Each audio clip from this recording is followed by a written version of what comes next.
Hi Beshi! It's been a while, no? Na-miss mo ba ang Fact or Cap? Kaya naman, welcome back sa another Fact or Cap episode.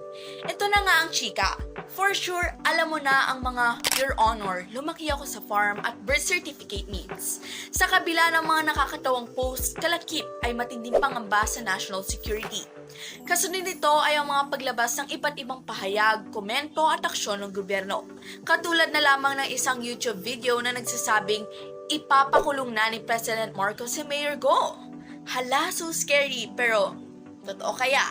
Ayon sa isang vlog na in-upload ni Philippines Trending News noong June 5 na may 31,000 views na ipapakulong na ni President Ferdinand Marcos Jr. si Bamban Tarlac Mayor Alice Go kasunod ng mga alegasyon patungkol sa kanyang di umunong pagkadawit sa Philippine Offshore Gaming Operator o POGO at ang kanyang pagiging spy ng China.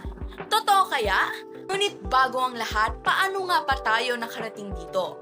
Matatanda ang napabalitang ni-raid ng Presidential Anti-Organized Crime Commission noong March 13, 2024 ang isang POGO na nangangalang Zunyon Technology Incorporated na nasa likod mismo ng Banban Municipality Hall.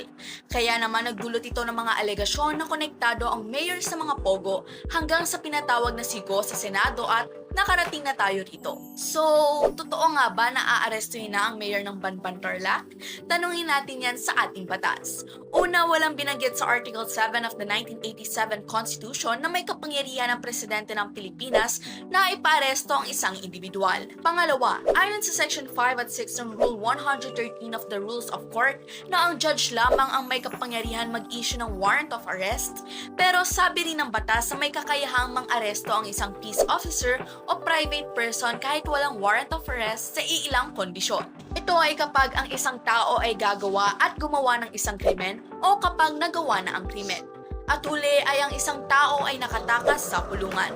At ayon sa batas, hindi totoo at hindi posible na iutos ng presidente na arestuhin ang isang individual.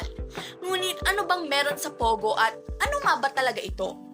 Ayon sa Congressional Policy and Budget Research Department ng House of Representatives Congress of the Philippines, ay ang POGO ay tumutukoy sa isang entity na nag-aalok at nakikilahok sa mga serbisyo sa offshore gaming sa pamamagitan ng pagbibigay ng mga laro sa mga manlalaro, kumukuha ng taya at nagbabayad ng mga nanalong manlalaro. Pero bakit nga ba ito masama? Ayon sa Philippine Anti-Money Laundering Council o AMLC, ang POGO ay laging nauugnay at highly vulnerable sa money laundering at human trafficking. May aksyon ba ang gobyerno? Oo.